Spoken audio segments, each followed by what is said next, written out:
How's it going, YouTube? This is Undying Art bringing you my first official figure review. This is the S.H.Figuarts Bandai Boba Fett.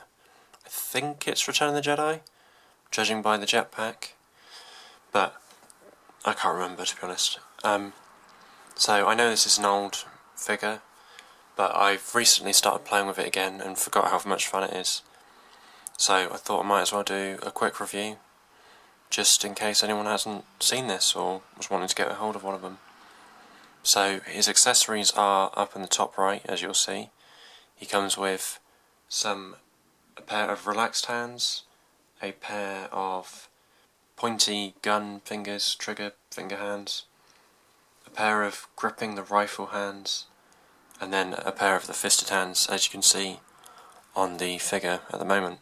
Final accessory is his E33, I think it's called, his E33 blaster rifle, which I've always loved the design. It's very Western but also very Star Wars at the same time.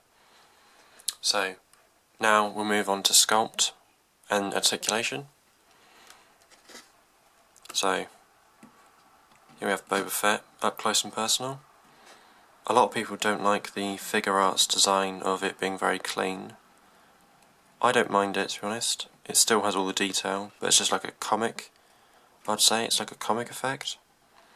It's all very clean and not very dirty, which I think I am going to weather it all up in the future. So the sculpt of all the wrinkles and of the undersuit, as you can see, is very nice. Sculpt of the gauntlets, or van braces, or arms, whatever you want to call it. Very cool. Sculpt of the hands. Very well done. And his crotch guard piece, I don't know what to call it. Pouches on his jumpsuit or undersuit, I don't really know what you call it. Then these weird silver things on each side. Then finally his boots. I don't know if it's just me, but these really hurt my eyes. It's almost like looking at a psychedelic thing. Now going on to the back, the jetpack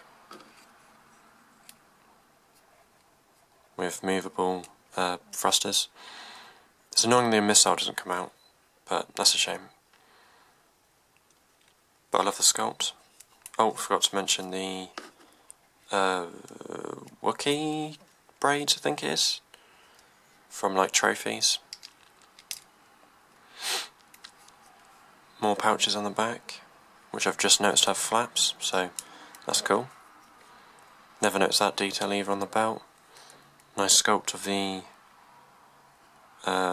cloak sash thing, don't we call it? And then the back of the legs are fairly plain, just sculpted wrinkles to give the illusion of it being real. Now on to articulation. We have double point. Brilliant, well done.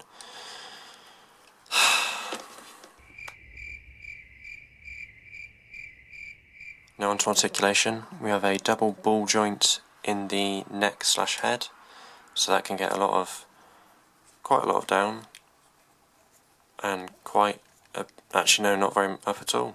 Didn't really notice that, but good tilt. So you can get some good emotion out of that. His rangefinder does move down. Don't know if he's ever used this in the comics, but it's a cool little effect. Onto the shoulders we have I think it's a ball joint. These shoulder pads are on like a ball joint sort of thing, so they get out of the way of the articulation. And then you have a ball joint in the shoulder, and arms can go this far up and all the way around. And I think there's a small little butterfly. Yeah, there's a butterfly joint as well, so that helps and you can make it look like he doesn't have an arm. So that's definitely what you want. The braids do get away a bit, but that's alright. And then there's a swivel at the bicep, double jointed elbows, can get past 90, probably about 110 degrees I'd say. And then there's like the standard Figuarts joint where it's up and down in the wrist, but you can also rotate the ball joint to get it going in and out. Now, when I get him in the right place, he has a ball joint in the torso, I think. Yeah, double ball joint in the torso, so that can get a decent back, decent forward. Actually, no, not very decent forward. Oh well. And quite a bit of tilt. His legs go this far forward, this far back, and has rotation in the thigh. It's a bit stiff because I haven't used it that much. Then he has a double hinge in the leg. Can't kick his own ass. Does have weird pouch flaps, as you saw earlier, which I never noticed, but I guess that helps get out of the way of articulation. And then there is a ball joint in the foot, so down, rotate all the way around, and then you can get ankle pivot on top of, if you rotate in a certain way, you can probably get it to rotate a lot more,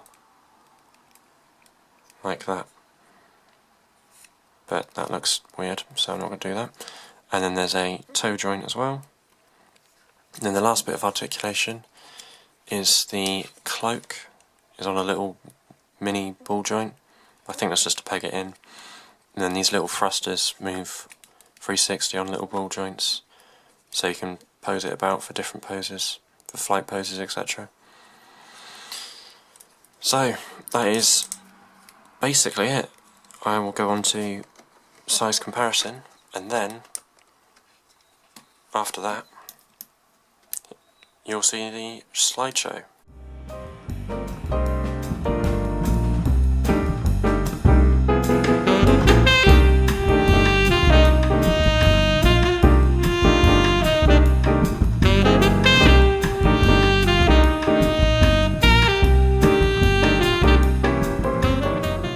On to size comparisons.